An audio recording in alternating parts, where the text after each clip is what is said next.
welcome back to Best of the Day from the 2013 ASH meeting held in New Orleans this year. So we've been discussing myelodysplastic syndromes with Dr. David Steensma from the Dana-Farber Cancer Institute.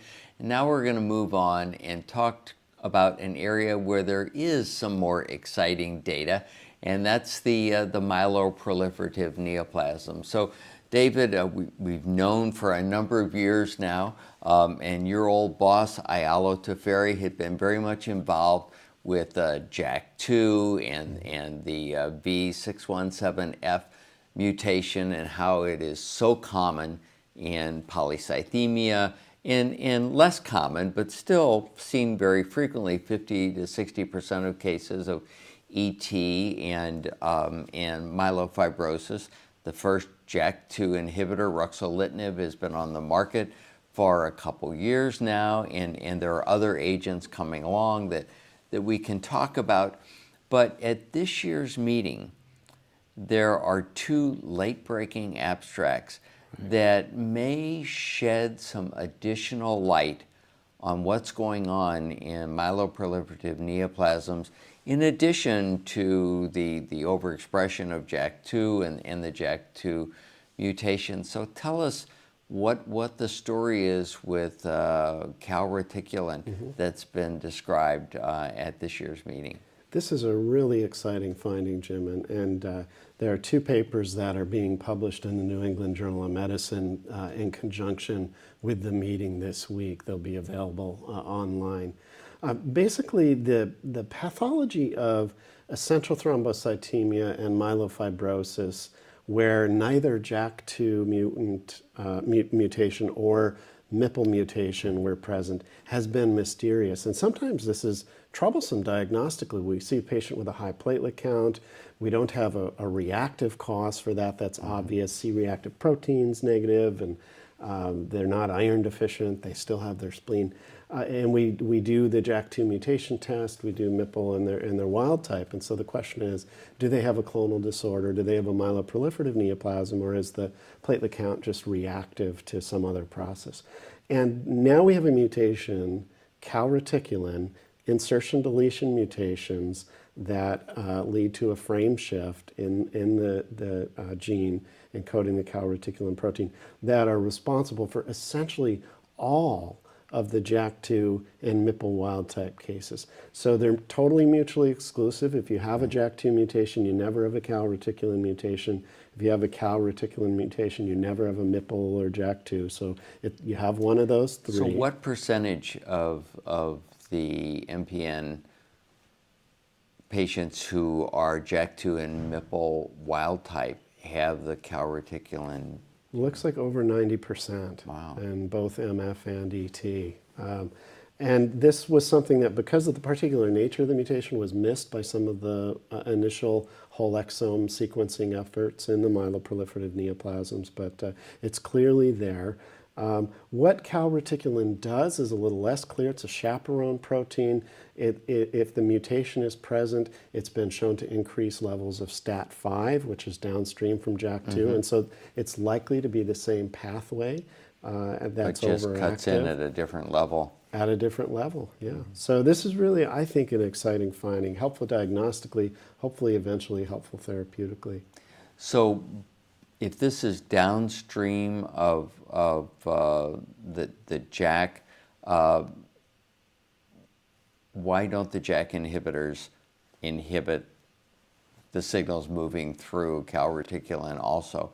Or does it become overexpressed nonetheless? Yeah, so one common misconception is that JAK2 inhibitors only work if the JAK2 mutation is present. Turns out they're equally effective if the JAK2 mutation is present or not. And that's because the JAK signaling pathway is upregulated even in the JAK2 wild-type cases. And that's been a mystery until now. We haven't known how is that pathway upregulated. And it's probably through calreticulin in the majority of cases. The other subgroup of patients where calreticulin mutations were found were RARS, with thrombocytosis, Right. this MPN MDS overlap syndrome that's similar in some ways to ET, similar in some ways to refractory anemia with ring sideroblast, but slightly different from each. And they didn't find it in run-of-the-mill MDS, AML, unless it had progressed from an MPN. And so it really seems to be specific to these disorders. So are the JAK2 inhibitors at all effective in these patients? Seem to be from the preliminary evidence that we see. Now, will other inhibitors potentially augment the effect of a JAK2 inhibitor? That remains to be seen. Right. It's not easy to know how to inhibit calreticulin, but people are working on this problem. It's very interesting. Incremental, year by year, we learn new things. And we do, and for such a difficult and intractable disorder as myelofibrosis, to see some of the progress that we're finally seeing is really gratifying. It is. Well, there is another drug that's been described at this year's meeting, and this is a telomerase inhibitor. Imedex. Yeah, Is that imetelstat, yes. Imedex. Okay, so tell us about that drug, because that agent actually seems to reverse fibrosis. Right. So this is an oligonucleotide that binds to telomerase. Telomerase is the complex that's responsible for putting the caps on the ends of chromosomes and maintaining stability of those. And the thought is that if a malignant cell activates telomerase, it can overcome the Hayflick limit, the number of times that a cell can divide with the telomere shortening each time before it just dies. Right. And it can be immortalized by activating telomerase. It was thought by inhibiting telomerase in solid tumors that would have an effect, and this drug was previously tried in breast cancer, didn't work. So they tried it in myeloid disorders because it caused thrombocytopenia in the breast cancer patients and had some responses in ETPV. And then Ailu Teferi and Myrnal Patnick at Mayo Clinic and their colleagues, Animesh Pardhanani, put this investigator-initiated study to look at imetelstat and myelofibrosis. And they presented some preliminary data here at the meeting that showed that there were patients who achieved molecular remissions, especially those who had spliceosome mutations. We don't see molecular remissions with ruxolitinib, or if we do with any JAK2 inhibitor, it's very uncommon. They saw reversal of fibrosis in some patients. They saw improvements in the counts, although there was a lot of thrombocytopenia, and that's going to be an issue for this agent coming forward. There were some patients whose platelet counts dropped very precipitously, and so as this drug goes forward, that's going to have to be monitored. But it's an injection that can be given every 3 weeks, and I think this is something that is definitely worthy of further study. Dr. Teferi is planning to lead a multi-center study, and so other investigators will be able to get their hands on this compound. It'll be interesting, certainly a different mechanism, and it'll be great if it actually proves to have all these significant benefits in the early trials. I hope it does, and I hope that some unusual or bizarre side effect doesn't develop. Well, we've talked about ruxolitinib, and there are other JAK2 inhibitors that have been in the pipeline. The CYT387 agent, the fedratinib from Sanofi, and a number of others. But the big phase 3 Jakarta trial with fedratinib in myelofibrosis recently has had some difficult adverse events noted not only in the press but in the literature, and it sounds like that drug may not be moving forward unless something is discovered about what precipitates these episodes of what looks like Wernicke's encephalopathy. I think the drug is dead, and it's very sad because almost 300 patients went on this randomized trial of fedratinib, 2 different dose levels versus placebo or versus supportive care. And the abstract really doesn't talk about these adverse events. It wasn't really clear until just the last couple of months that this was not just an isolated case, that there was a pattern. Now, fedratinib is different from ruxolitinib in that it gets much higher penetration into the central nervous system. And so there are at least 6 cases of Wernicke's encephalopathy that had been developed. When the first 2 or 3 happened, Sanofi wanted patients just to take thiamine, and maybe that would allow some protection. But as more and more cases emerged, it became clear that this was just probably too dangerous of an agent to ever get FDA approval. Is this reversible? It has been to some extent, but it is a very severe toxicity. It's interesting too, this is an example, Jim, of the right hand not talking to the left. There was a few months ago a case report published by a neurologist of one of the patients who was on this fedratinib trial, never communicated that this patient had Wernicke's encephalopathy as far as we can tell. There was no hematologist co-author on the paper. It was and it was a patient with myelofibrosis on chemotherapy with some very nice neuroimaging showing Wernicke's encephalopathy. So it really, at the time the abstracts were submitted back in August for the ASH abstract deadline, this toxicity was not known about. And it's only in the last 2 to 3 months that this has really emerged. So is this a problem that could be seen with some of the other agents that are still in the pipelines? It could be, but they each seem to have a unique toxicity pattern, and that's partly because of their pharmacological properties, the degree to which they get into the CNS, the degree to which they inhibit specific kinases, the other off-target effects. And so they're all a little bit different. So the Cytopia drug that you mentioned, CYT387, which is now known as momelotinib, there were some longer-term data presented about its possibly unique effect on anemia and improving red cell transfusion needs. We don't see that with ruxolitinib. If anything, ruxolitinib makes people need more transfusions.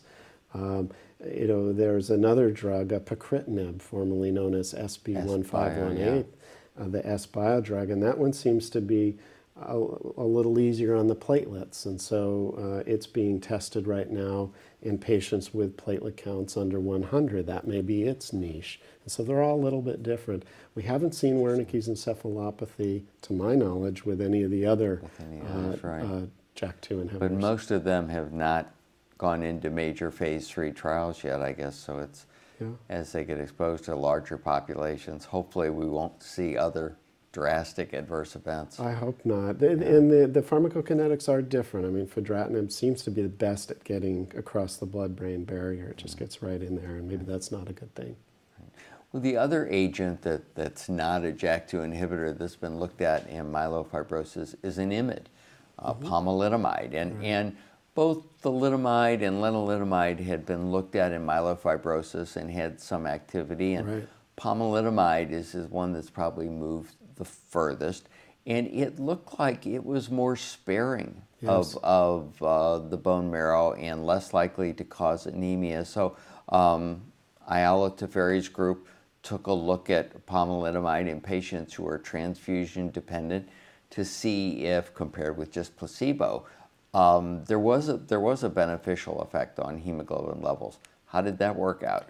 It didn't have a statistically significant benefit compared to placebo. The thalidomide is active in this disease. It's one of the few conditions for which thalidomide still gets used. And I use it in my practice for patients who have anemia, sometimes also with splenomegaly. And 25-30% of them, the hemoglobin will go up by a few grams, and that may lead to symptomatic improvement. It's not a high dose of thalidomide that one needs. 50 milligrams is the typical, often with corticosteroids. So I think people hope that pomalidomide might be a little bit more potent. This was a randomized study just against placebo. There was a previous ECOG randomized study that looked at with or without prednisone and such, and the drug clearly has some activity, but it was disappointing that there wasn't an effect against a placebo that could be statistically seen. Very good. Anything else that struck you at this year's meeting, especially in MPN or MDS? Well, I think the genetics are certainly being looked at in MPN also. There is this JAK46.1 haplotype that seems to predispose to getting myeloproliferative neoplasms. I sent off a 23andMe kit this year, and it turns out they test for the JAK2 haplotype. Oh, really? And I'm heterozygous for it, so Oh, this dear. is a story of personal interest. But there was a very large study by Ron Hoffman and the group at Sinai in New York, and they found that there were, even in the folks with JAK46.1 haplotype, there were not a lot that had the JAK2 V617F, but there were just people out there in the general population. This was an N. Haynes data set, thousands of samples, who had a JAK2 mutation without an apparent diagnosis of a myeloproliferative neoplasm. So there maybe eventually they'll present, or maybe these are tiny clones that will never turn into anything. Yeah, that's very interesting. All right, David, thank you so much. Always very interesting. Such a shame about fedratinib, but better to find out now than after it's already on the market. After hundreds of patients get exposed. Absolutely. All right, and thanks to all of you for watching this segment of Best of the Day from the 55th Annual Meeting of the American Society of Hematology. There will be much more to come tomorrow, so be sure to check back with this. Thanks again.